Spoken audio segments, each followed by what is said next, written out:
Welcome. My name is Allison Camardella. I'm the president of the North Shore Coalition Against Substance Abuse. Some of your faces I know, some of you may be new to North Shore CASA. Our mission is to reduce youth substance use and abuse. So we are the coalition against substance abuse, but what I'd like to emphasize is that we are the coalition for a lot of great things. So we are the coalition for prevention education, events like this, educating parents, education in the schools. You may be aware that we just had a big event with Chris Herron, who spoke to 7th through 12th graders just back in February. We are the coalition for wellness. We have wellness education. We have CASA coffees with wellness topics. We've done wellness events outside of the school, events for teens, things like that. We are the coalition for youth-to-youth positive peer modeling in the schools. We run a CASA youth group that we actually partner with our friend here, Adam, and LineCAD with.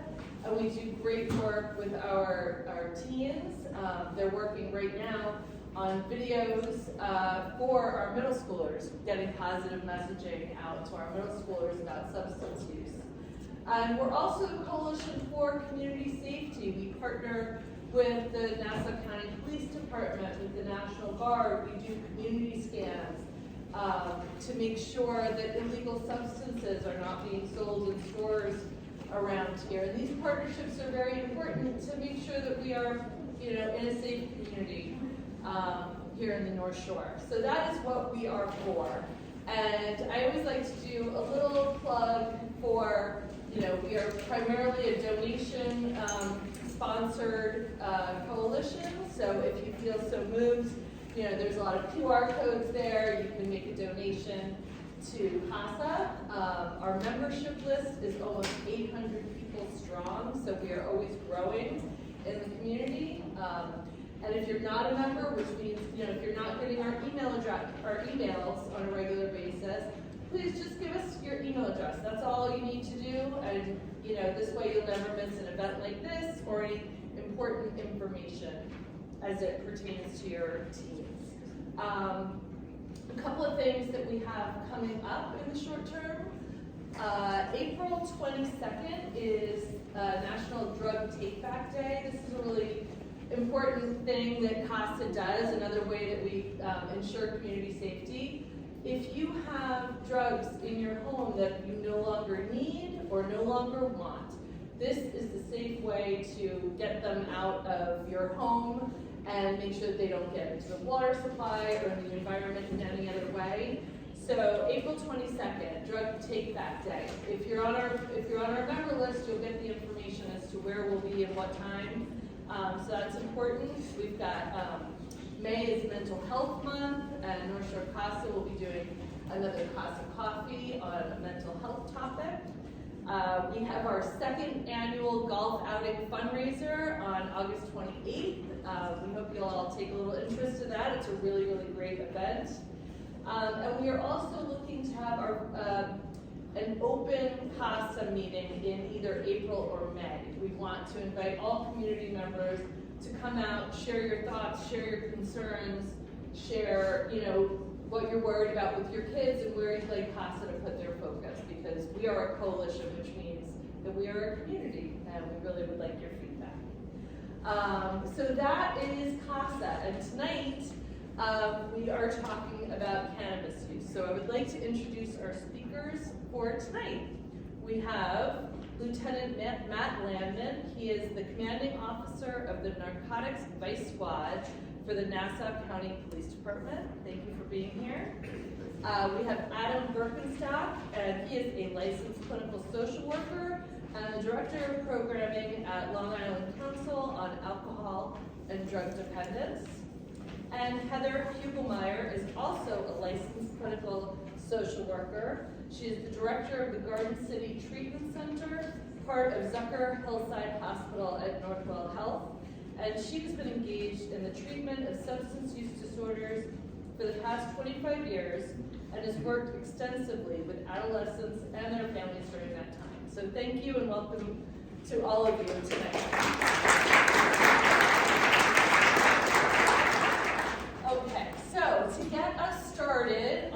conversation. Let's just jump right into it. Obviously, marijuana is legal for adult use in New York.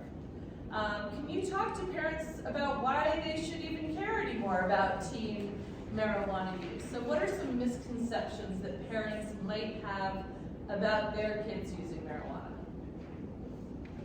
I think, to me, what are the big misconceptions that people often have, especially because we have a historical memory of what marijuana was.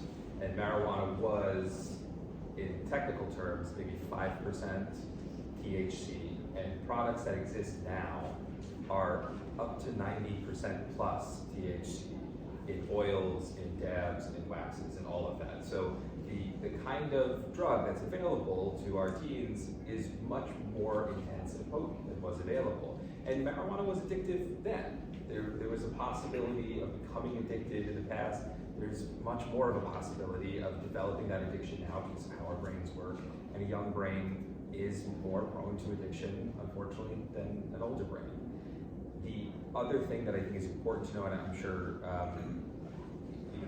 you may be able to speak to this even more so than I can, or see this more directly, is that when a market becomes legalized, so people over 21 can now buy recreational marijuana, there's a gray market that is so dangerous for our young people. The products that are out there that claim to be safe and legal are not safe. And that is a special danger that we need to be aware of for our teens. Thank you, Adam. Lieutenant, could you speak to the current climate on Long Island regarding legal weed and just review the laws as they stand in New York right now? What should families know? Well, it's not legal to buy weed really almost anywhere, other than this dispensary, and there are none in Nassau County as of right now. All 3 townships opted out. The villages up here all opted out. So any place that's actually selling marijuana is selling it illegally. So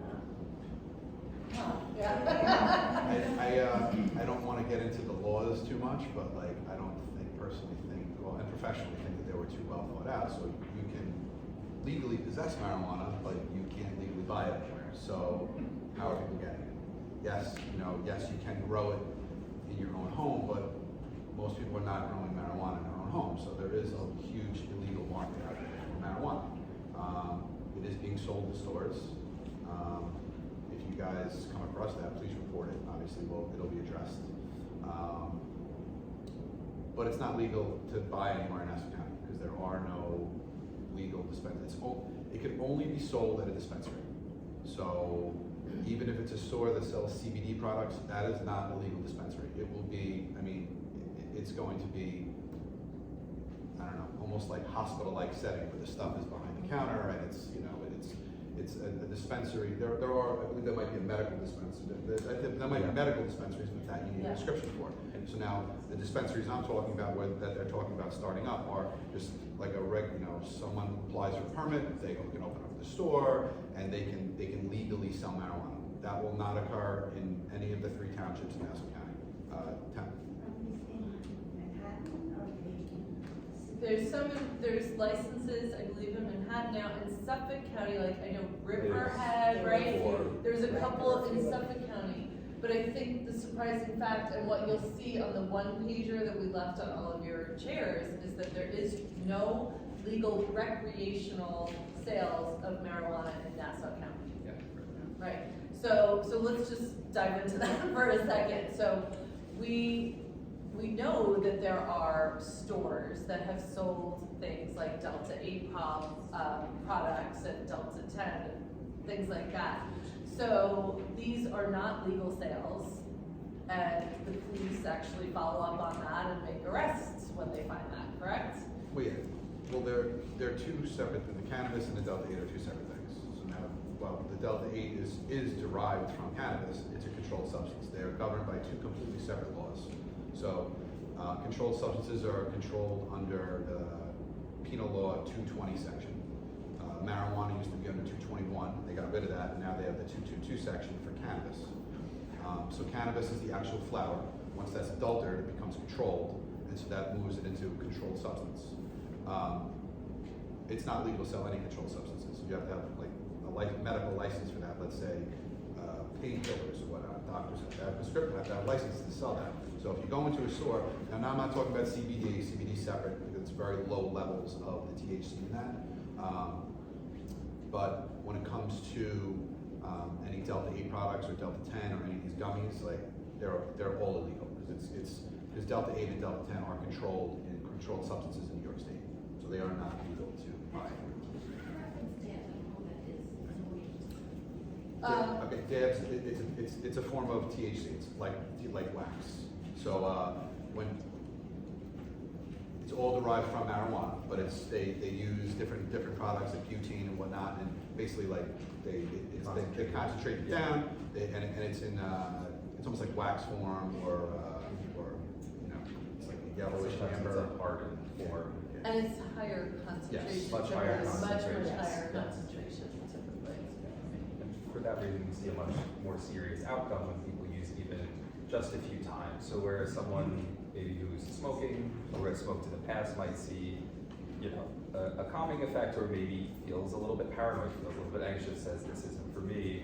You have kids who are being taken out of school because they're greening out, they're losing control, they're feeling not like they're running around the school, they feel like they can't move their body, they're getting physically sick, and they have more significant symptoms than that. And it's important to know, one, we've known that can happen with marijuana for a long time, but when you have 90% concentrated THC, or even lower, 70% concentrated, it's so much more concentrated than it used to be, and you have a much higher likelihood of things like serious mental health consequences, serious physical health consequences, and even things like, and I know this sounds scary, so I'm going to explain it, psychosis, which just means I don't know who I am or where I am, or it could be as serious as developing something like schizophrenia over long-term use. So it's important to know that these are risks we're aware of and why we do forums like this. So, you know, I think we're going to go a little bit more into some of the things of the mental health and the psychosis in a minute, but just on a high level, can you talk a little bit about marijuana's effect on the teen brain versus an adult's brain, and why people should look at those two things a little bit differently? Sure, well, there's a couple of things with that. One, right off the bat, an adolescent brain is still developing until you're in close to your mid-20s. So it's hypersensitive to any substance, not just marijuana, but any substance, caffeine, nicotine, any other illegal substance. The impact on it impacts your memory, your ability to learn and retain information. You think about your brain sort of like a network of telephone wires, and all the messages get sent along those wires. The use of cannabis and other substances impact those wires and separate them so that the messages aren't being sent.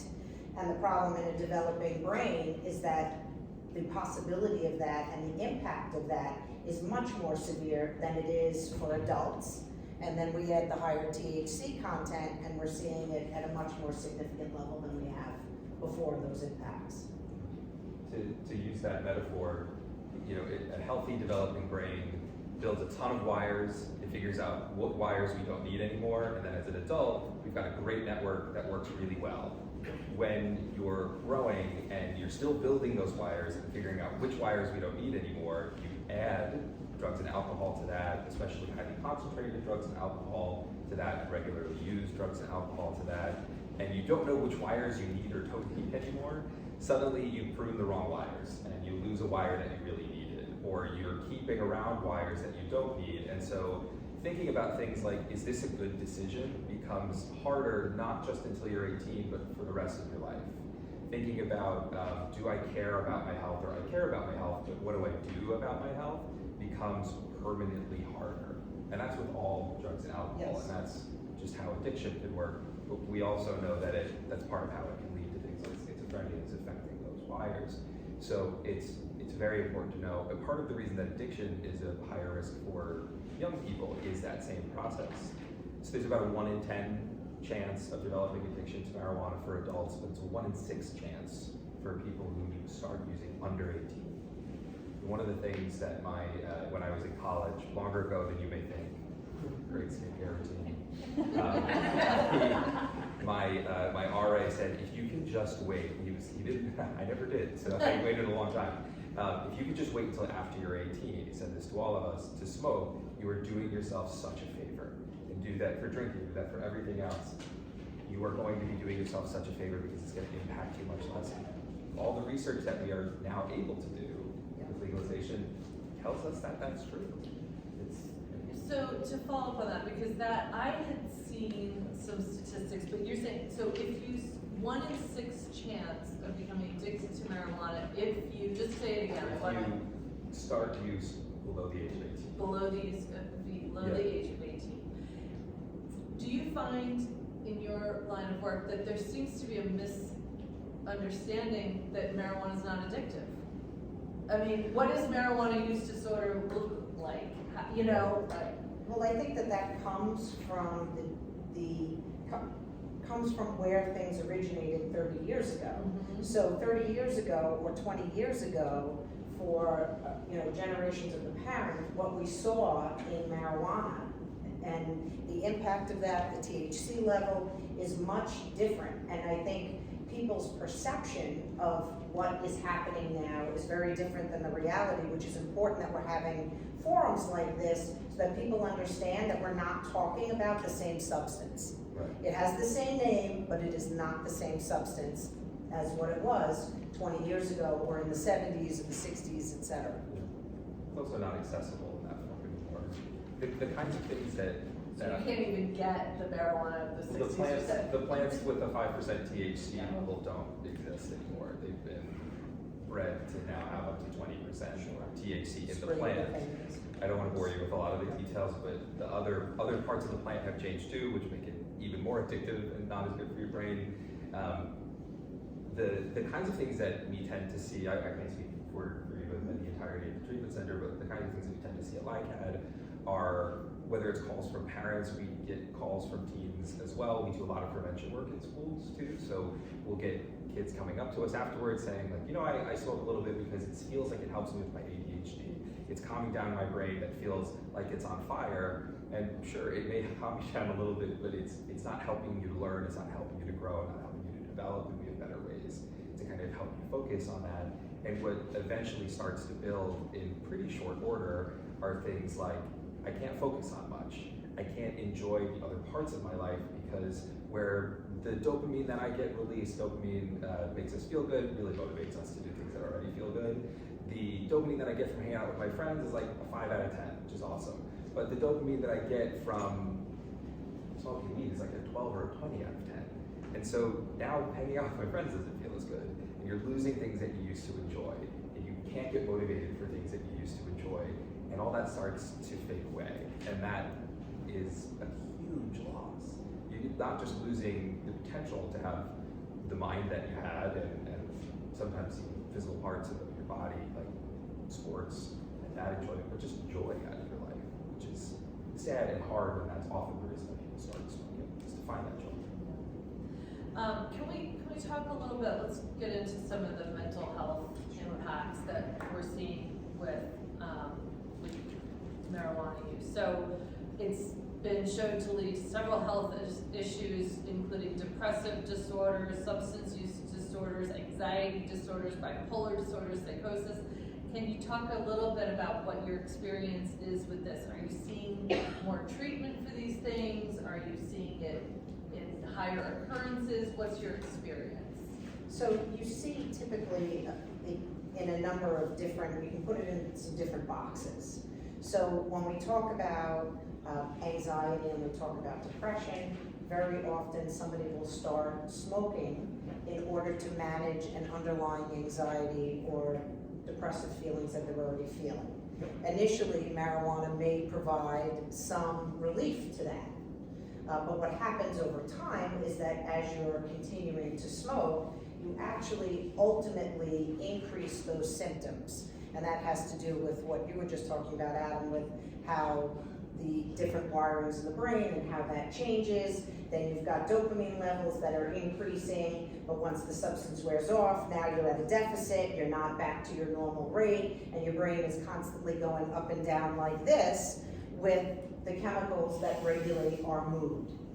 Put in with that adolescence, which is a big change in hormones, trying to figure out, growing, maturity, figuring out who we are. That is a time that is hard typically when we talk about managing our feelings, being able to regulate how we feel and control our responses to things.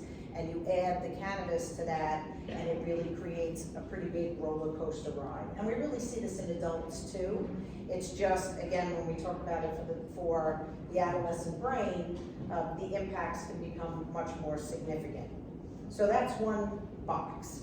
Then you've got a box where, and I have to say, I'm not seeing this in teenagers at this point as much as I see it in young adults and older adults, is people who are smoking large amount of cannabis, and ultimately they may develop psychotic disorders where they're having hallucinations, hearing voices, hearing things that aren't there, because cannabis is a hallucinogen, which most people don't realize. That's part of the chemical makeup. But when they stop smoking, you may see those symptoms go away. So it's really substance induced. Then you've got box 3, which is there's a lot of research for many, many years about this, where if you're somebody who has a genetic predisposition to developing a psychotic disorder, which is, again, when you may hear voices, see, hear things, perceive things that are not really real. And we don't know this. We may know if we have a family history of some sort of mental health issue like this in our families, but many of us, like every other disease process, we don't necessarily know if we have that particular gene. If you do, and you're smoking marijuana, and especially now that we have higher levels of THC, it is more likely that you're going to flip the switch on that gene, and you're going to have a much more significant mental health disorder emerge that doesn't go away when you stop using. So there's the 3 buckets really that you have within this. So there is a profound impact from marijuana use, particularly marijuana use, on the brain and on mental health. And this is something that there's a lot of research for a lot of years. I don't know if you have anything to add to that. Beautifully said. Nothing else to add. Go ahead, Steph. So are we seeing more, or are you seeing in your experience more kids vaping marijuana or edibles, or what are we seeing sort of in the landscape out there? And like if it's not legal to buy anywhere, still, what are your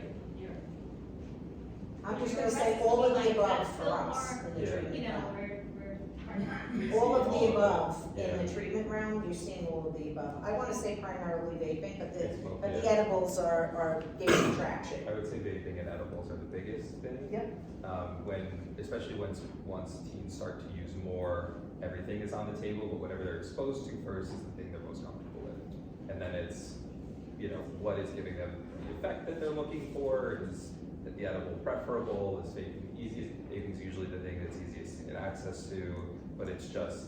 It's also the quickest high. Yeah, So that's true. one of the dangers with edibles. I'm sure we'll get into this, but the route that you ingest and take in a substance has a lot to do with it. When you vape, it goes into your bloodstream very quickly. Yeah. You feel the effects very quickly. One of the dangers and part of why we're seeing some of the problems that we're seeing with the edibles is that somebody will take it, they wait 15 minutes and nothing has happened because it's a much longer process to go into your stomach, dissolve, get into your bloodstream, then get into your brain. So they think in 15 minutes, oh, well, this stunk, it didn't have anything in it, I'm gonna take 2 more, and then in 45 minutes, they're on the floor because they've and this is where you see people now with the Next question, cannabis yeah. hypermesis syndrome, which is a cyclical vomiting that we're seeing more and more in the emergency rooms the first 2 decades of my career,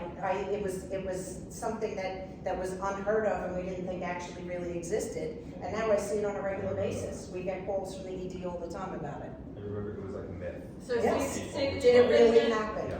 Cannabinoid It's hypermesis. cannabis hypermesis. Hypermesis, so it's cyclical vomiting Yes. due to too much cannabis use. Yep. Yeah, yeah. And are you seeing in your practice, are we still seeing marijuana as like the gateway drug? I know that sounds hokey, that's what they used to call it, but is that still the case where you're seeing kids or treating kids that started with cannabis and now moved on to bigger and better, or is it still sort of, you know? For the most part, I'm gonna say the answer is alcohol and marijuana are the opening. Now, there are certainly exceptions to that, where somebody went somewhere and you know, tried a pill or Yeah. something that's in there. But for the most part, it's very rare to have somebody come in who's using cocaine or using pills or using opioids that was not drinking or smoking first. I'll also say just that marijuana is the most common first use substance. Yes. The average age of first use is 11 to 13. It's a lot younger than people often think, which is why it's so important to be having these conversations young, you know, in middle school, but also talking about healthy decision making and being upfront and honest with our 4th and 5th graders even. And when we talk about gateway, it's what gets somebody comfortable with the idea that you can take something instead of coping in a healthy way. What gets somebody comfortable with getting a drug from someone on Snapchat or, you know, some website that's not totally legit, right? You're hitting on so many, I'm like, wait, now I gotta follow that. So, Yeah. so, one thing I do wanna ask is online, like where, you know, if it's not legal to sell it locally, but we sometimes see it anyway, and on this sheet that we've shared with the community, it has a phone number to call if you suspect that a local store is selling without a license, they should call the police, right? Is that the best action for? Or if you go to the Nassau County Police website, there's you can put out like a tip, you can put in send an anonymous tip. If you do it that way, it'll come to my office faster. Yeah. I wouldn't necessarily, I'm not saying don't call the 6th precinct, but if you do it online, it'll probably get to me faster. Things might get lost. Are there unique risks to maybe kids buying things online? And, you know, I mean, how do you speak to that? Of course, I mean, you don't know what you're buying. I mean, how do you really know what you're buying? You know,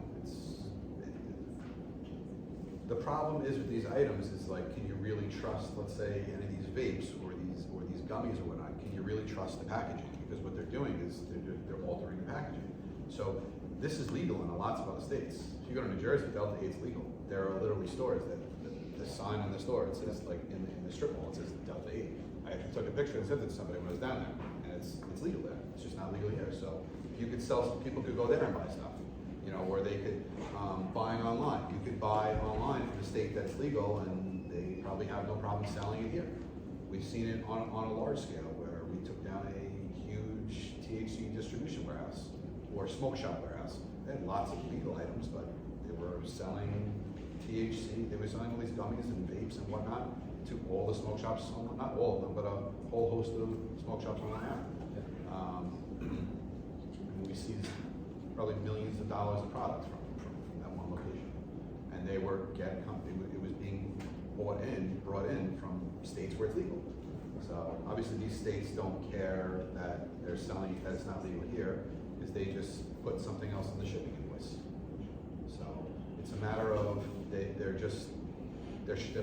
moving things around. They just, well, this isn't legal anymore, so we're going to change the name to HHC instead of THC, or we're going to change it to THC 0, or they just keep altering the names of the items. That's a whole other thing too.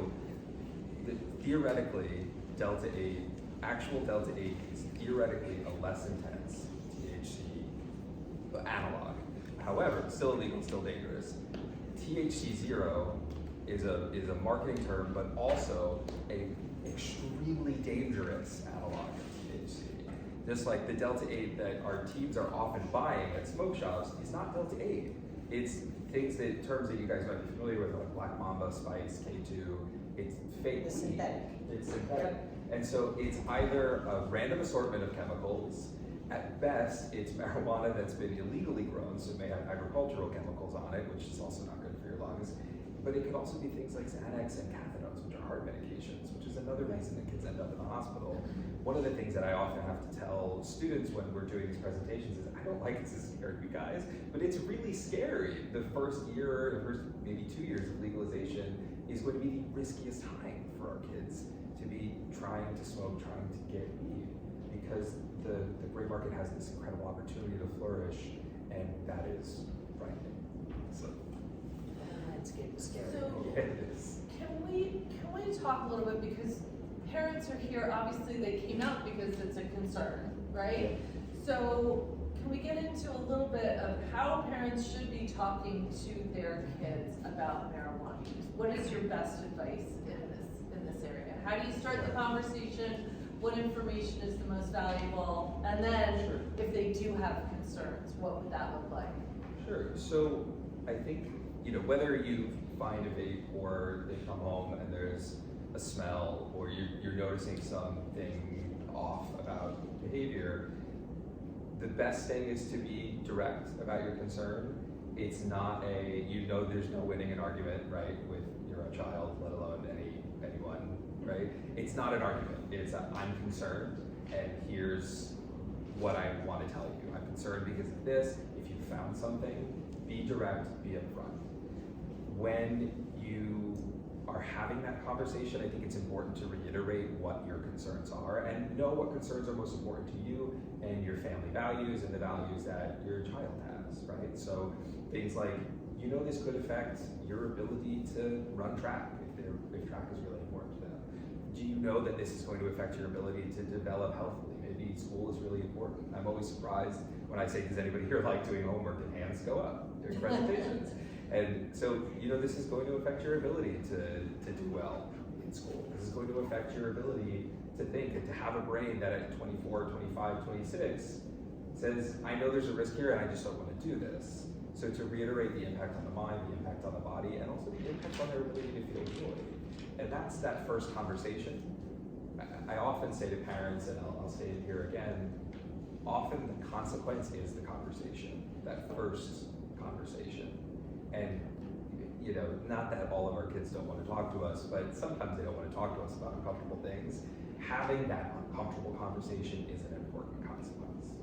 And then that follow-up conversation may be with the school. You've got a wonderful array of counselors, of social workers, of dedicated, supportive people. We're in the school very often, like had really wonderful treatment providers like our City Treatment Center that are available. That can sometimes be the next step. And when you decide to set a consequence, I don't know if I'm taking it. Yes, that's okay. When you decide to set a consequence with your kids, know that you're going to stick to it, right? If it's, I'm going to take the door off the room, which is not one that I suggest, if you're going to put that door back on the room, don't take the door off. I mean it. Because it has to be something you stick to. And so I often say, if it's, you've got to go into 3 sessions at a place like YCAD, make that the consequence. Make that the place to start. Often information is your best consequence. Do you want to add something? Yeah, I was just gonna say, just to add to it, I think that you covered the bases beautifully. But I would say, to add with that is I think it's important to understand, as parents, I think sometimes we want to, take some of this and say, hey, this is normal teenage behavior and this is part of the process. And there is a level of truth to that. But I think it's important that as a parent, right now, if you're finding those early conversations or you're seeing those early warning signs, you're hopefully there early in the process. And you want to make them continuing to use that be more uncomfortable than what they're getting from continuing to use. So that consequence and having and setting some limits, it shouldn't be overboard and stripping everything that they own away from them, but there should be some level of consequence because you want to make it uncomfortable for them to continue to do it, appropriately so. Yeah. But because otherwise, if the consequences of what they're doing is outweighed by how good they feel and what they're getting out of it, then there's no reason to change the behavior. You think about it with us with our diet, you know, right after the new year. We've eaten a lot of cakes during the holidays, you know, I'm not interested to do something about it until my pants don't fit. You know, things like that. There has to be a consequence that outweighs, and in those early conversations, you have the opportunity to intervene before hopefully things get further down the line. The earlier you start talking about it, even as education, the better it is. Mr. Nelson? That segues into what I was gonna ask. We're talking about intervening when we find out kids are using. But what about educating and teaching preventive measures? Is there any research that tells us what an ideal age for those conversations would be? Absolutely. So when it comes to the evidence-based practices that we have for prevention, and most of these are school-based. So I work at a community agency. We do prevention work. We also do counseling. We help people connect to treatment. When it comes to those evidence-based practices that have shown that they help prevent substance use both in childhood and in adulthood, they also lessen the impact when somebody does choose to use a substance. They lessen the likelihood of someone developing a substance use disorder across all substances. Those models that are most effective begin in kindergarten. And I know that's sometimes shocking for people, but what I want to often really emphasize, though, there's lots of really good stuff in all of those models. When you're in kindergarten, you're not walking in and saying, this is what weed is. You're saying, you know, what do you like about yourself? Awesome. What do you like about your friends? Cool. What makes you want to hang out with them? Oh, the things that you like about them? Amazing. That's kindergarten, right? How do you deal with a fight when it happens? How do you resolve conflicts? How do you decide that something is good or bad? That's it. And then it scales up to when you're in elementary school saying things like, what does it mean to make a health choice, right? So I've given presentations in the 4th and 5th grade where we have the conversation, what are some health choices you make? And they'll shout things out. Oh, I take a shower, I decide what to eat, we brush our teeth. What happens if you don't brush your teeth? If I don't brush my teeth, my breath smells and I get cavities, right? So if your breath smells, people don't want to talk to you, and that's bad. If your teeth fall out, that's also pretty bad because that hurts. And then you don't have your beautiful smile, right? So those health choices are important. And somebody taught you how to brush your teeth, and in 4th and 5th grade, you remember being taught that. But then who brushed your teeth this morning? Well, I did. Yeah, you were making really important decisions about your health. And I will say, in 4th grade, kids know what vapes are. So we can talk about things like vapes, right? They generally don't have a lot of good information about marijuana, so that's pretty light on the ground in that conversation. We say, when it comes to vaping, what are some of the risks? And we talk through those risks. This is why it's a health conversation. This is why it's a health choice. This is a risky choice. This is why we might want to avoid it. What are other things we can do to deal with our stress, to feel good, to have friends around us? And it's interactive. You know, who in your class is smart and somebody stands up and we all clap. It's a great conversation. And then when they hear from me again in middle school, they're like, oh, it's that guy who told us to brush our teeth and not vape. And so it's not a surprise, you know, and they also then have tools of ways to say no, ways to avoid this harmful consequence when they get there. So I think it's really, it can feel shocking to think, oh my gosh, we're going to talk about this so young, but I want you guys to also think about this is a set of skills we build on, and it's not just on youth, right? We're all a community together helping to raise a healthy set of kids. That is some great information. Thank you. I want to talk a little bit about resources and help that is available, because then I want to open it up for questions. But I think it's really important, and you and I had this conversation when we talked about the stigma of getting help, right? Yes. If you have a child, you're concerned, you have worries, what are some steps that you would suggest to parents who are concerned about their child's use? I think it's important to try and remember to look at any substance use in the same context as any other health issue. If your child was having issues with their blood sugar, you wouldn't think twice about going and taking them to the doctor and following whatever medication or diet or other regimen. This is that same kind of concept. And the sooner that you intervene, this is a progressive illness, so the sooner that there's intervention and some sort of treatment that happens, the more likely that you are to be able to get a handle on it and be able to stop that progression. And that then impacts mental health and everything else, school impact, socialization. So the sooner that there's the ability to get an intervention, the better. And do you want to talk about LICAT as a resource as well for Sure. health? So I mentioned it just briefly before, but one of the things that we do is we do some prevention work, and we also help connect people to resources in the community. So sometimes what will happen, especially when someone's worried about their child, or when a child is, concerned about their friend or their own use, is we'll get contacted, and what we do is we do an assessment or an evaluation. And a lot of times it's, hey, you really need to connect to outpatient, right? You need to go to a place like our City Treatment Center, North Shore Child and Family Guidance. And so we'll help make those connections in the community, somewhere affordable, that works for you, that does really good treatment. Occasionally, that conversation is, I'm not really sure what's going on, or I think this is the first time this has happened, and it seems like that. We just need to get some education going, a little bit of information, and we'll meet for a few sessions to provide that education and information, and also reinforce some of that information for you guys so you can take that home and continue it. And then if something else continues, make sure that you have connections in the school, or you can come back to us and we can help direct you on from there. So Thank you. And just one other question, Lieutenant.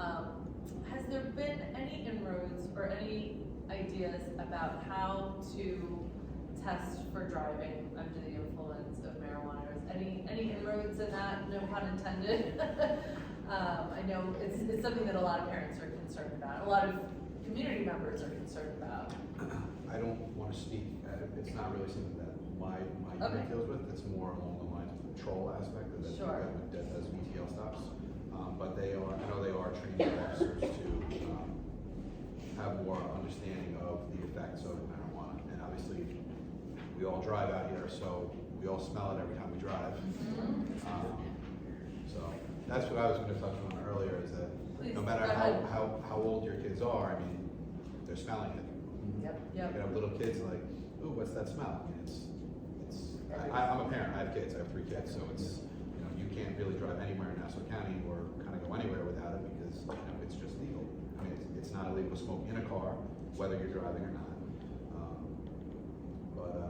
What are the penalties? Do you know offhand what the penalties would be if, for example, you were driving a car, even if you're not the driver, if you're smoking in a car, especially if you're underage? Unfortunately, it's treated like alcohol. Okay. So Well, if you have an open container in a car, it's under 1227 of the New York State PTO. It's like an open container. So Yeah. if you're smoking, if someone's smoking in the car, if it's a passenger, they can be issued a ticket for 1227 of the PTO.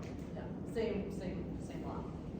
All right, I have a feeling that there will be some questions here, so I want to open it up. Go ahead. So in this middle school, many kids over the past few months have been saying they can't even go to the bathroom without an overwhelming smell of whatever people are making. So my question, if they're smelling it, are they getting any of that in them, or what is the order? Like, I don't understand how vaping works. Like, are you exhaling anything, or like, I don't understand. So there's still research being done on that. From what we know right now, it seems like a lot of what you inhale when you're vaping, unfortunately, does end up in your lungs. So there's not a ton of evidence for the risk of secondhand vaping. I imagine there is some, but we don't have a ton of evidence that I'm aware of. The odor are those kind of flavor chemicals that are in there. So we do vaping education too. Many of your kids have seen me talk about it. What happens is the chemicals go in, they get superheated, and then some of those things, either because they're superheated and they're coming out, or because they're being breathed out, are then free in the air. It's probably not enough as secondhand, I don't think, to really be a risk to other kids. But if they're vaping, that in your lungs aren't equipped to handle those chemicals. So that is certainly a health risk. Yeah. I have 2 questions. One, can you explain what stealth vaping is? Stealth vaping is the question? Yeah, my understanding, and anyone can correct me if I'm wrong, is, because I am, again, not as young as I look, is you vape, you breathe it in really deep, and you hold it for a long time so that when you breathe out, there's much less vapor, and you breathe out into something, in through fabric or into a backpack, so there's a lot less vapor available. I will say, having walked around many schools on Long Island, you can still smell it. So I've had, you know, kids walk by me, I don't see vapor coming out of their mouths, but I was like, clever, and they stop and they look at me. I'm like, I'm not your teacher, but you're not as clever as you think. Will it affect the model? It depends on the models, I imagine. I'm not 100% sure. And my second question is, where they buy? I've seen like food trucks, but like food trucks. And then, you know, they just stop somewhere and everyone seems to know about it, and there's a whole big crowd in the middle of the main street with, how is legal? Was that in Manhattan or around No, here? it was in Lindenhurst. I had to walk my kids past it to get to a pizza place once, and I'm like, what is going on? And it was a food truck, but it was a. I've gotten some pictures to say, look into this, and I said, okay, well, they have to call 911 when it's there. I said, I can't go wait around in the neighborhood for the truck to show up. So, you know, if you see, I mean, if you guys see one around here, I know there was one down in the Five Towns area a couple weeks back, but that's what they're doing now. They go like mobile now. Yeah. So it's still illegal. Oh, It it absolutely. is illegal to sell marijuana anywhere in the 3 townships in Nassau County. You know, Now, sometimes like it's on the water. unless a village, maybe Long Beach opted in, I don't know. But I don't, so you cannot, outside of a medical dispensary where you have a license to buy marijuana, you cannot buy marijuana. I'm sorry, marijuana cannot be sold legally anywhere in Nassau County, anywhere. Not legal at all. So how do kids get like these trucks or online? Yeah, so how are they buying it if it's, yeah, so some people are selling it without a license, and that's Yeah. something for the police to find out about and chase that down. I assume that there's still illegal sales. Yeah, Yeah. so the traditional methods of somebody has somebody and then they, you know, will buy a bunch and then sell it either over Snapchat or, you know, in person. It's a lot less in person, I will say.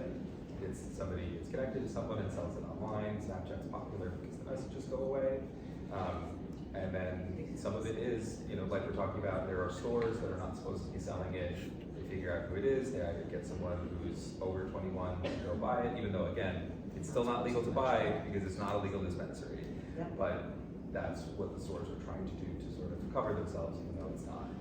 And I assume one of the recommendations also for parents would be aware of what is being delivered to your home. There are, oh yeah, there are online sales of all sorts of things, and Yeah. you know, so parents should be aware if there are boxes, and you know, check your mail, check your doorstep, check your Ring doorbell, see what's being delivered to your home. That would be a This is an recommendation. example of a great consequence that I often tell people is like maybe they lose online ordering privileges and they lose they can't just have a package come to the house. Like they have to open packages and mail in front of you. Like this is stuff that maybe you'll look like why could they do that in the first place?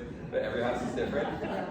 It's important to think, and maybe it's just this is it. A consequence that I often say is, you know, we don't have family dinner, but we need a family hour every day. And it's like, hey, you want family time? Now you got guaranteed family time. It's not going to be comfortable, but it's important. Hi, so a question, when your child asks you about underage drinking, and they ask you if you have ever participated in it, how do you answer that being truthful, because, Great question. right, you know? Everybody's looking at each other. I mean, listen, I'm a parent. I have a senior, a 7th grader, and a 4th grader, so I mean, I don't really lie to my kids. Yeah, listen, we all drank underage, we did. You know, I mean, it's not like I condone it. You know, I know my 17-year-old has had drinks before. You know, it's not like he's going out and getting drunk or anything like that. But it's not good. But I mean, we did it, and we're kind of okay. You know? Believe me, this is personal. But a lot of the things we talked about, like I give presentations to schools all around. I predominantly talk about like opioids and fentanyl and whatnot, but the same thing applies to even marijuana. And when I do speak to parents, I go, I'm not going to tell anybody I'm a parent, but if you think I'm a very strict parent, very strict. Like I don't want to say make it take me, but like I'm very strict. If you think you're being invasive in your kids' lives, you're probably not being invasive enough. anybody have a child that pays for their own cell phone? I don't see any hands. Okay, they're your cell phones. See who they're talking to. See, do they have, touching on some of the things they talked about earlier. Do they have a new friend that they're hanging out with? What apps are they using? Like, I don't really, my 17-year-old didn't really get social media until like 2 years ago, when he was like 15. Social media is like the devil in my mind for kids. But you gotta, listen, take their phone every once in a while, see what their conversations are like, see who they're dealing with, because I get it, we're in the age that everybody has the right to privacy. They don't. They're kids. They're minors. They're completely our responsibility. So, it's not the police department talking this. I'm not a big fan of putting it out there because I think sometimes it can be construed as, okay, well, it was fine for you, you did it, it was fine.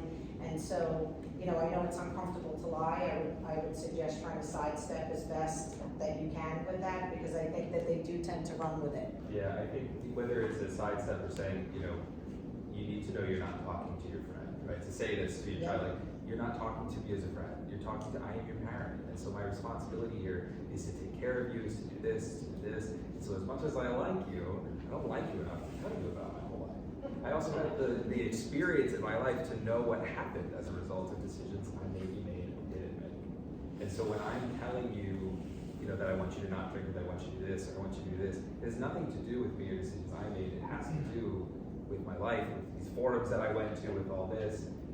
That's what this has to do with. And the reality is So we're when in a you're different 21, world. it's like- And we're in a different world. Yes. What we're dealing with now is very different than what we were dealing with 20 years ago. Yeah. It's a very different world. Or how do you talk to teens about addiction? How would a 14 or a 15-year-old know that they're addicted? Sure. So I think that's a two-parter.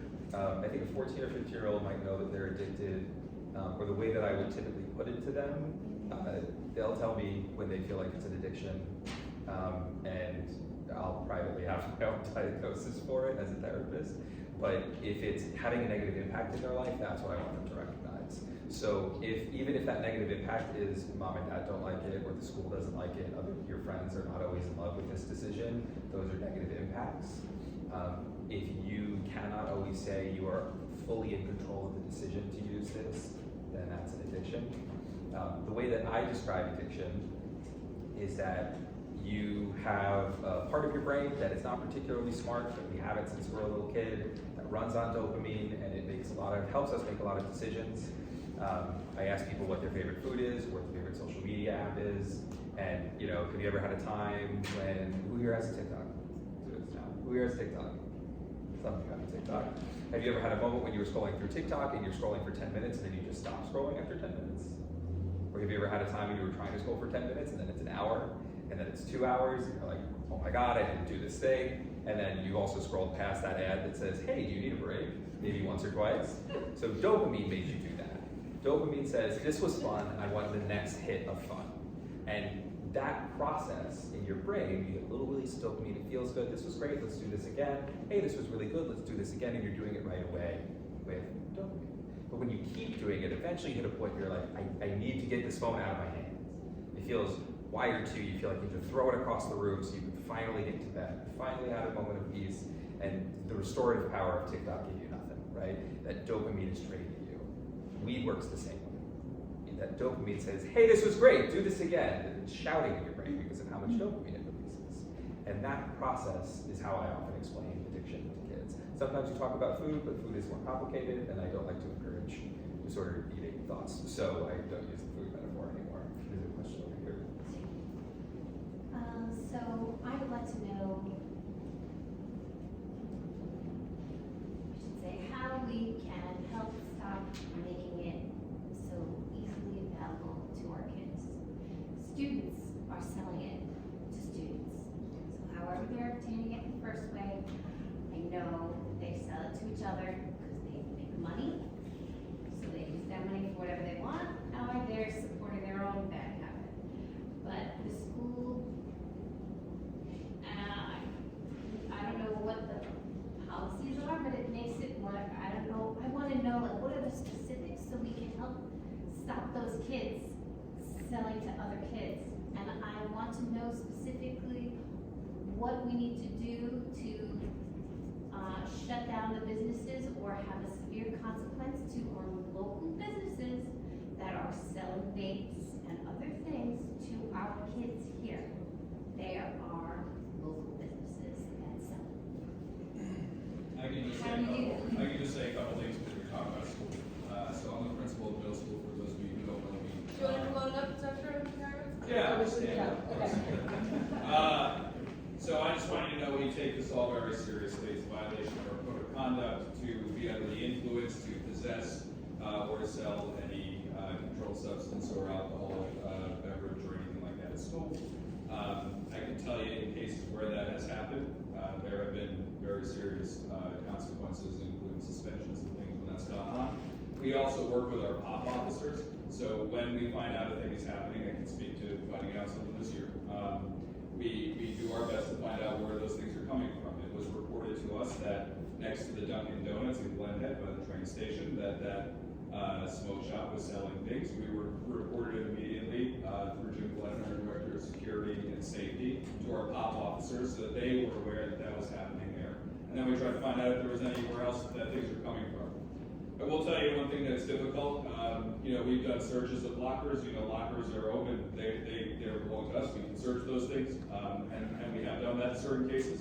Then we've asked kids. You say the phones. They don't have a right to privacy, but they do with us. With you. We can't make kids show us their phones. So that's on those things are yours. You have a right to look at things that we do not. We know that we've been told that sometimes kids will keep things in their underpants. We cannot check there.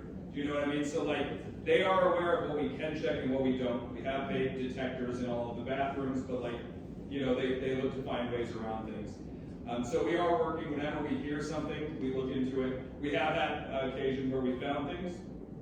Attend to them very promptly. Involve POP officers in making sure that the police are aware of everything that happens. And I'm sure you can speak to the side of I can say with my own 3 daughters. One of their teachers here with us now. My girls all go to Bethpage. I think one of the most important things you can do is just make sure that they're talking to you. And like you say, you're being involved in their lives, so you see who their friends are, you're aware of that, you're talking to them all the time. So they say, if ever a child is offered anything, would you like to buy this or whatever, if that is reported, we'll act immediately. We don't go into the bathroom with children because it's the bathroom. You know what I mean? So it's spaces where we can't be. I will say social media is another space where we can't be, right? We're not there with children. That's why we don't allow phones to be used during school hours here. But those are unsupervised spaces where they have opportunities for connections beyond us. And so it's really important, I think, that we all work together to say, how are we doing our best to be a presence in those spaces? But I promise you that anything you're aware of with any kind of specific information that you ever make available to us, we'll do everything we can to make sure other parents are aware.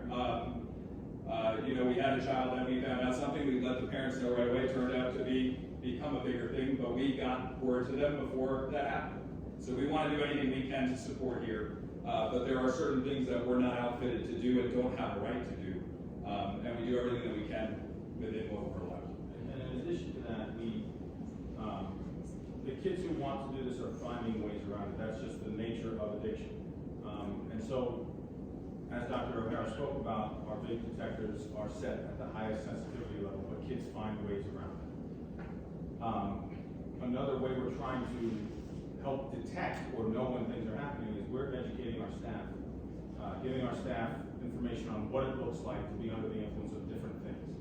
And we've had cases where staff have recommended a student get sent to the nurse, sent to the office, meet with us, meet with the nurse, and we have been able to assess through various physiological traits that the student is exhibiting, and also emotional traits and personality traits that the student is exhibiting that would lead us to say, this student might be under the influence, and let's get parent involvement. And again, consequences are very important, but as you're hearing here, they have to be balanced with education. So we are not a jail. We are not a penitentiary. We are a school. And our job is to educate in all cases, whether that be about U.S. history or about healthy choices. So when kids do these things, yes, there are consequences, but our goal is not to shame a child and not to make a child. We want maintain that connection with that kid, because that may be the only connection they have. So we don't want to sever that. We are That's a working, balance that we have to have. Yeah, no, that's fine. we are also working to just make sure we talk to them a lot about the difference between telling and telling, right? And a lot of times we'll find out that students are worried about a friend, but they're also worried about getting a friend in trouble. And that's why we also try to say, hey, we're just here to make sure everyone is safe and everyone is able to make healthy choices and do the best that they can. We want everyone to be okay. And we've even worked with students when there is a consequence for a thing to say, we just want to make sure that you're okay. And then he goes, so that is something that we're working on. We are working on, bringing out and doing some more things here, and we're gonna continue to look for how we can have a more robust, between here and the elementary schools, proactive approach to this as we're seeing this as a thing remain open. That's why we're here tonight. But I'm with you, and I would be, I think the more it can be, we're not in there, but the kids are. So if the kids come and say this happened in the bathroom, the faster you can get that to us, the faster we can help them, and the child that hasn't, because they're also children. You know what I mean? So like, if we all work together on that, I think that would really help us out a lot. We do have monitors; they go in and out of the bathrooms on occasion. They do try to check, but again, children will do it in bathroom stalls. So we also don't want adults looking at children's bathroom stalls. So it gets tricky. I think you make a great point that I just want to make a bigger issue is that I think, sometimes when you find out that your son or your daughter may be having a problem with substances, because of that stigma and because of that shame, there's a tendency to want to hide that and not engage with the school and with other people and other partners who can help with the process. And I think that that's part of, as a community, trying to decrease that stigma, is understanding that the school is a great partner for us to work together with. Because everybody who's involved, between you as the family member, the school, the treatment, prevention provider, these are all the people who are spending the most amount of time in the lives of our children. And so if we can all work together as a community and not be afraid of, I need to hide this because then they're gonna look at my child in a certain way, or they're gonna think I'm a bad parent. This is an illness like any other disease process, like any other illness that there is. And the only way for us to combat it as a community and in the bigger picture is for us to all work together. And so that's really important, I think, is to not have that fear, to engage in the other partners in your kid's life, to be able to work together and to provide that support. So I would like to add to that, because if the handoff is working together, CASA, we are a coalition, right? We are run by a board of directors, and some of our board is here, but we are only as strong or as effective as everybody's involvement in our mission, right? So yes, we're a board, but CASA at its best is parents, community members, the police, prevention providers, our amazing relationship with the school district, businesses, the entire picture. That is what CASA is. So as I mentioned at the beginning, we are planning on having an open meeting in the next couple of weeks, we hope. Please keep an eye out for that. And then I would ask parents to come to that meeting. You're concerned about businesses, so are we. We had the National Guard do an entire neighborhood scan of Glen Head, Seacliff, Glen Cove. They gave us a report. We sent that report out to all of our members. We shared it with the police department. There were actions taken based on what was in that report. It is a game of whack-a-mole, unfortunately. That is the truth. So what would my message be? What would our message be? Our message is, there's, Lieutenant Landman has just said, if you see something, go on the Nassau County website and report it. There are phone numbers on here. There's the Office of Cannabis Management, is the group that actually gives out licenses to these stores when they want to be licensed. If you report that they're selling illegal sales, they'll never get a license. Those are things that we can do. But the point is that CASA would love to have this room full of people who are actively engaged in substance use prevention for our youth. That is what our goal is. That's why we work about, this all year long. So, what can you do? grab another friend, grab another friend. You know, we see a lot of wonderful same faces, which I'm so happy to see all of you. You know, but we have to be able to talk about it. You know, we have to be able to say, hey guys, I think we should all go and engage in this conversation tonight because it's really important. This is what our kids are dealing with. So that's my 2 cents.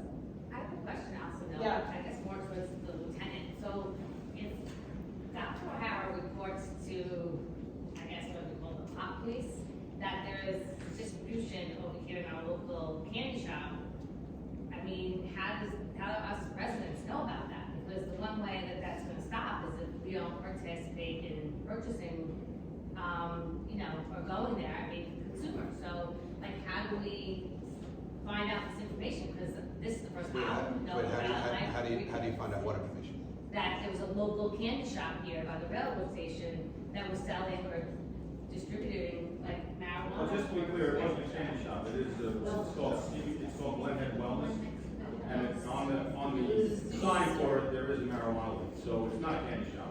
Oh, you're talking about the one by the donuts? Yeah. Or the train station?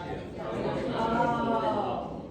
She's talking about the one by Greenbelt train station. Oh, He said didn't train know about station, that. so I thought candy shop. Okay, regardless, so that's, but how do we know, like, why do we know? But how do you know what? That they're selling this, that they're selling, Yeah. right? Well, Because if they're somebody- selling this cannabis. And That's that's what the report is, that's what we. right, so that they were reported to it, so why is that not something that we're like hearing about? Well, but I don't, I think what she, I think what Is she. it, I mean, it's a public. But- Yeah. Right, but I'm saying it's public, but we're not hearing about it. The Glenhead shop was like a newspaper. It was- Yeah, it's just a matter of how But it again, is like, disseminated. we're not being told as parents from the school districts, I'm not hearing from my local civic association, I'm just saying, like, how do we get this message across? Maybe it was in the news today, but I don't get anything, so like, this is like, you know, something that I would wanna know, you know, Yeah. like, you know, when I see a couple of kids hanging out at Dunkin' Donuts and not drinking coffee, well, maybe they're doing something else, because the store next to it is selling something. Yeah. So like, I'm just saying, like, how do we as a community spread that kind of word? I mean, it is, I would just, from our perspective, I would say, you know, when we know something, we do try and share it on our Facebook pages, on our Instagram, on our, you know, our newsletter. We do try and get information out there. I would definitely recommend, I mean, there were things that were in, I feel like the Herald Gazette, but I don't know that the school is reporting on community, things like that. No, I'm But not we saying do it's the try and school share district's it. responsibility, I don't Yeah. know who's responsible. Yeah. I'm just saying there's a bunch of us here, I'm sure, who Yeah. put their hands up that didn't know about this, Yeah. and it's shocking. Yeah. So- Yeah. No, I understand that, but if I would see those Yes, papers, please. I don't know. On the initial flyer you sent out, so my question, I didn't know what most of these things were. Yeah, look. It's like weed, THC oil, wax, dab, shatter, alkaline, vape, and edibles. I don't even know what Okay. that is. So, can you talk a little bit about what some of the differences are between those products? Yeah, it's the bar.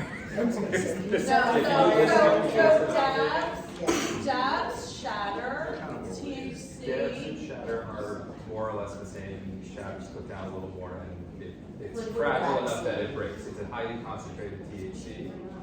Wax is not cooked down as much, it's waxy.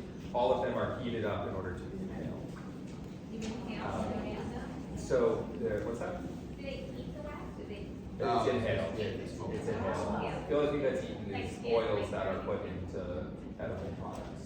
I think the takeaway with some of these things, you know, could you describe a little bit from frequency levels? Like, for example, if you're hearing your kids talking about dabs, it's not, yeah, it's not Yeah, if the you're hearing same about- as if they're, Yeah, if Yeah. you hear about dabs, wax, shatter, I would be worried because that means they've graduated from looking for a vape or buying a plant to getting specialized products that somebody's making somewhere, not even to sell at a store, legal or not, but they have enough knowledge to cook this down somewhere on their own. So I would be more worried about their level of use. It's more concentrated. That being said, they could buy a vape with highly concentrated marijuana products, which marijuana, cannabis, THC, all short for the same thing. And edibles, are they in a wide range of concentrations They as well? They're in Yes. a wide range of concentrations. Often kids do not know what those concentrations are. We had somebody recently who, one, had many doses of an edible, and it was 500 milligrams, not 50, like they thought it was, so they took 10 times, times 6 the dose they expected, and ended up in the hospital. So that dosage is really important for them to be, well, one, they should take it in the first place, but that dosage is really important for them to be aware of. Does CASA have a budget to create fake samples that we could see and touch and know what to look for? Oh, that is not, so I'm just thinking, like, last year we did Hidden in Plain Sight was a presentation where they brought more visual aids for things, but let me look into that, because maybe, yeah, maybe that's something we could get some visual representation for and send it out to the members. The one thing that I would say is, it's helpful to do that, but you have to do it pretty regularly because things change very quickly. Yes, things will change quickly. So, I mean, you can see on some of these flyers. You mean something that like you could know, so if you were to What it walk into looks one of like. these No, stores. what it No, looks like. you would walk into one of the stores and see? No, I'm talking about. In their room. I wanna look at Their their bedroom. I don't need to know, right? Yeah, so, We don't know what any of this is. Yeah. yeah, I honestly, who is your friend with this? Yes. Because they change. Even when I update every couple months my PowerPoints, when we're talking about vapes, I look at what the newest thing is because I still have a jewel pod on there and I get laughed at every Yeah, time. they get smaller. they're- Yeah. So I joke, I Different. throw up the jewel pod and I go, who knows what this is? And when no one says anything, I'm like, I am in high school on Long Island, you know what this is. And then once somebody says a jewel, I'm like, thank you, you're being honest. And then we go on from there. And then, you know, this is a rig, this is an e-cig. And there's a lot of different forms that they take. It's the same advice that I give for social media. We have to know what it is so that we know what our kids are using. Or might be using. Any more questions? Yes. Hi. If I had like a friend, would there be like something that I would see if they were like, you said like. If they were using? Yeah. What would be some of the signs that a friend was using? Some of the signs or what you would say to them? No, like what I would see, like. Oh, what you would see. So they might be, might be acting out of it, their eyes might be a little bit red, or their eyelids might be a little bit droopy.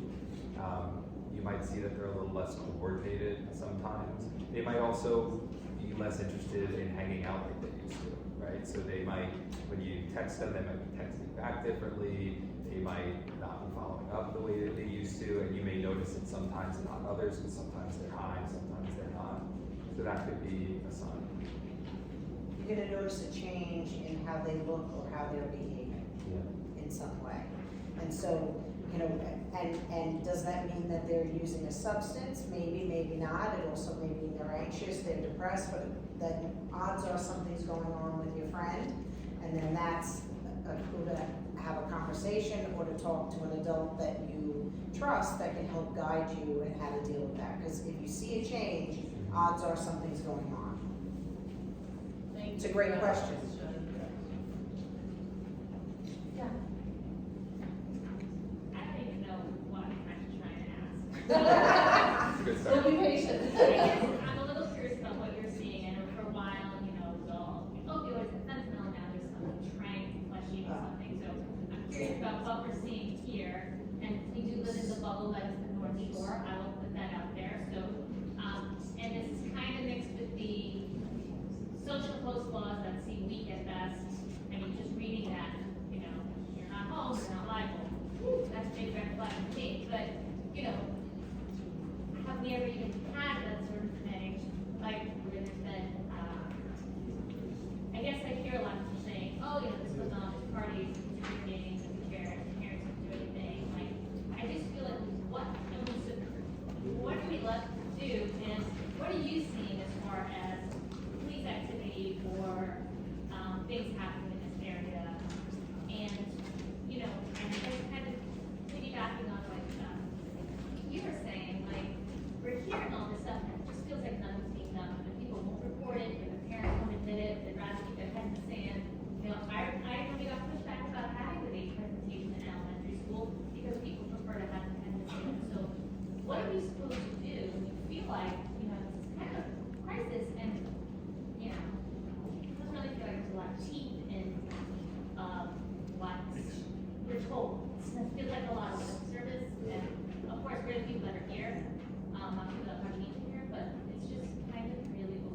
I grab some? Oh, You no, grab I some? I Okay. have so much to say, but. I know, I don't know where to start either, but I'm just gonna, in terms of the landscape, I'm just gonna speak the general Long Island landscape in terms of what we're looking at. So a really important takeaway for everybody sitting in this room, any substance that does not come directly from a pharmacy that you haven't picked up yourself, you have no idea what's in it. And the risk of it being tainted with fentanyl is very high. So anything that any pill, anything that you don't know specifically has come, there is danger. The opiate supply, meaning the heroin supply, isn't really heroin. It is a kitchen sink of all kinds of substances that are mixed in largely with fentanyl. Xylazine, which is what you're talking about, is here. There are programs here on Long Island that send samples of the drug supply down to Chapel Hill, where they have a special machine that tests it. Out of 40 samples that were sent, 50% of them had xylazine present in it. So it's here, it's not about, I know News 12 the other day was talking about how do we prevent it. We're not preventing it, it's here. So we need to be aware of that. It's put in because it elongates the impact of fentanyl. Fentanyl is very powerful. Yes, it can kill you, but it's a very short-acting high. The xylazine is to elongate that high. That is the purpose of it. And then, yes, it's got all these horrible impacts where you get these terrible wounds and things that come from it. So that is the landscape. That sounds horrifying and scary, but that's really what we're dealing with at this point. And that's why it's really important that we have these conversations in places like this, that we educate people as much as we can. People get naloxone trained. We use fentanyl test strips to be able to test what somebody may be using. And obviously, yes, the idea is great, don't use, but really it's about, okay, if you're gonna make that choice and you've tested your drug supply, how can you make safer choices to keep you alive based on that information? And it's to help empower making better choices with that. So the Narcan that's out there, if you haven't been trained and you don't have a kit, please get it, because you absolutely never know when you may need it and what may happen. And so I can speak to, that's where we are in terms of the drug supply.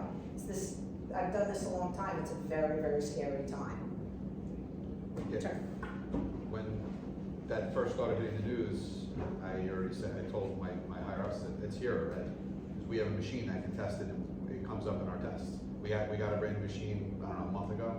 One of the first few tests we got, we started hitting xylazine. So, but in addition, the scary part about it, forget about elongating the high. If someone is taking a mix of, say, fentanyl and xylazine, Narcan works for fentanyl.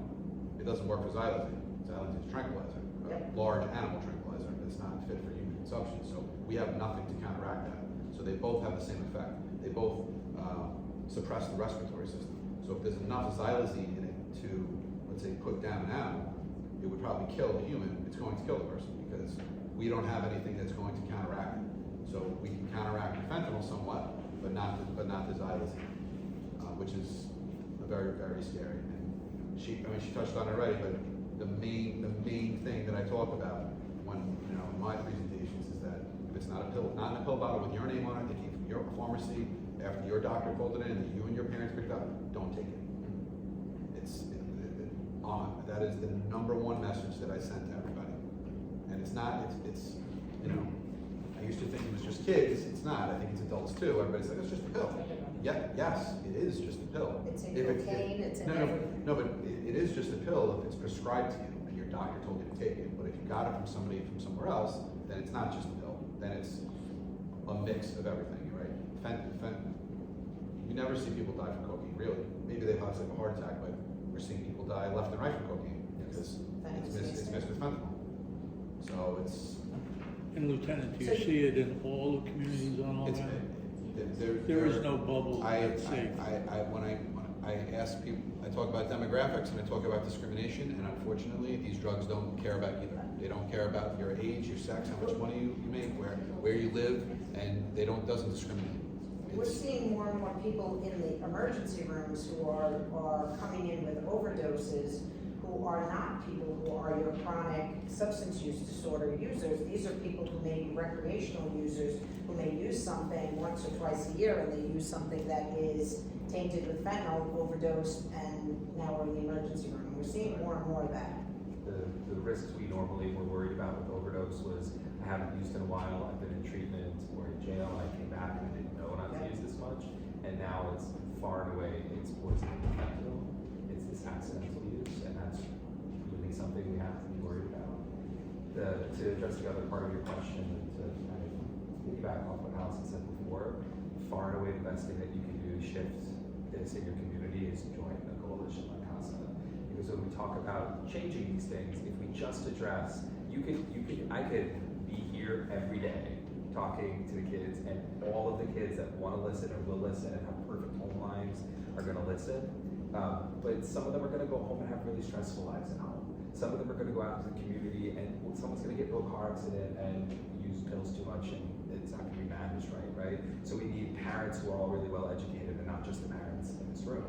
And then we need a community that really cares about preventing addiction, that really cares about this. So really telling other people in the community about the value of this, about coming together, about doing this education, about how K through 12 we can hear about this, but also about the great work that's being done is absolutely the best thing that can be done. Because then also parents know they can turn to you when they're not sure what to do for their kids or about their own substance use.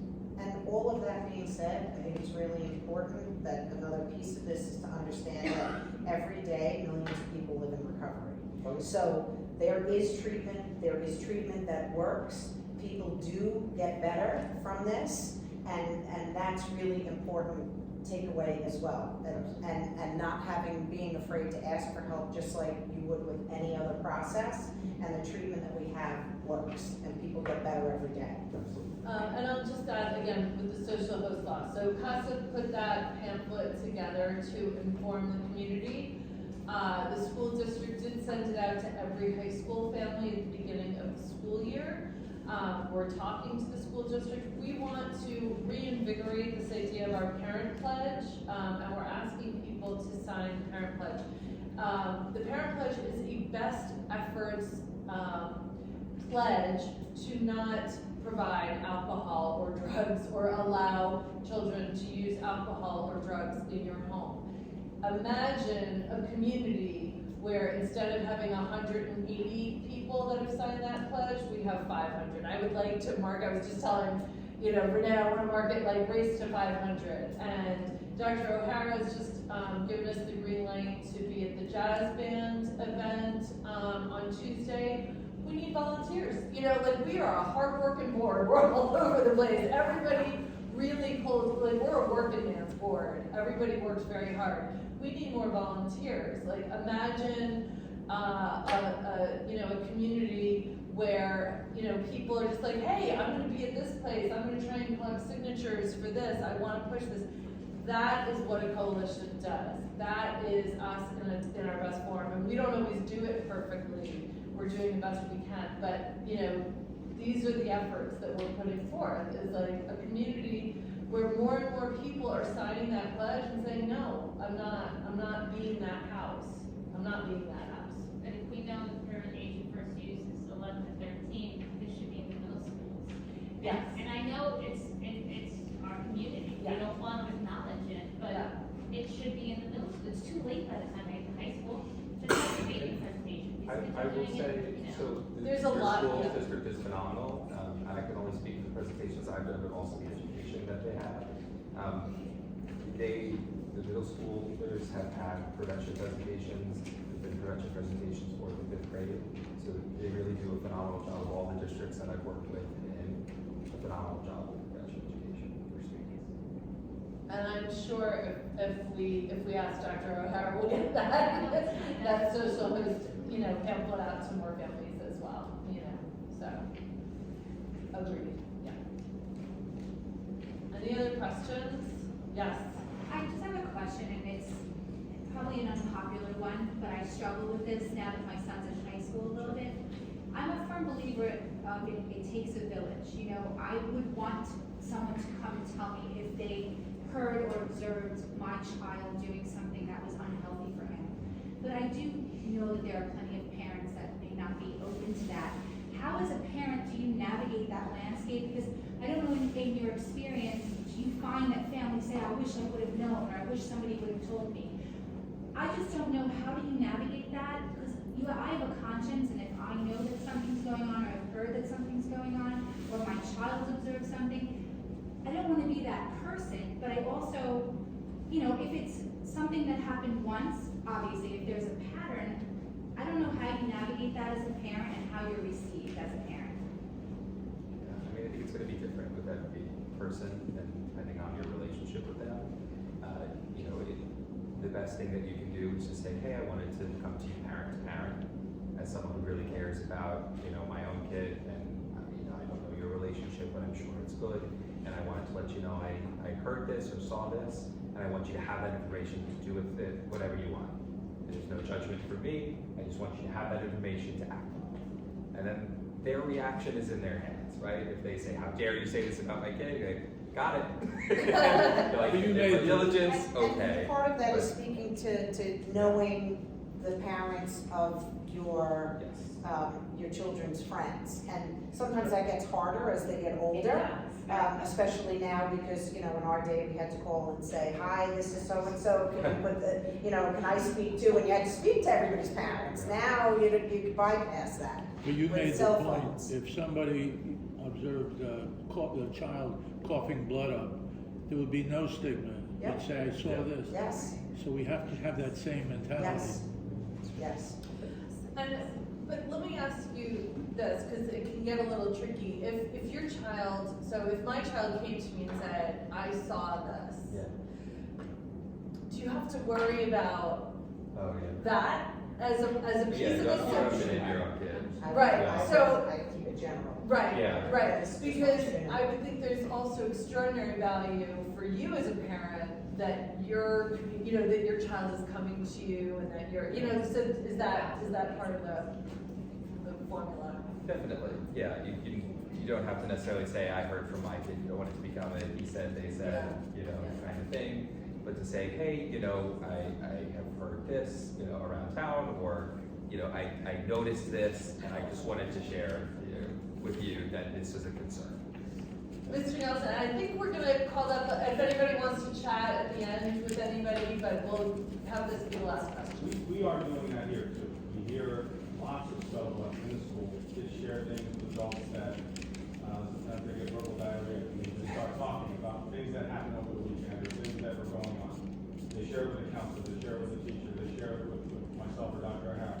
We make those phone calls, those very phone calls we're talking about. I don't know, because I wasn't there, but here's what I'm hearing happen this weekend. As a parent, like you said, from parent to parent, I'm not even calling you as the assistant principal of middle school right now, I'm calling you as a parent. I think I have a responsibility to share this with you. You do with it what you will, but I want to make sure you know that this is what we're hearing in school. Thank you. I want to thank all of you for coming out tonight and sharing such an incredible wealth of information with everybody, and thank you all for coming out tonight.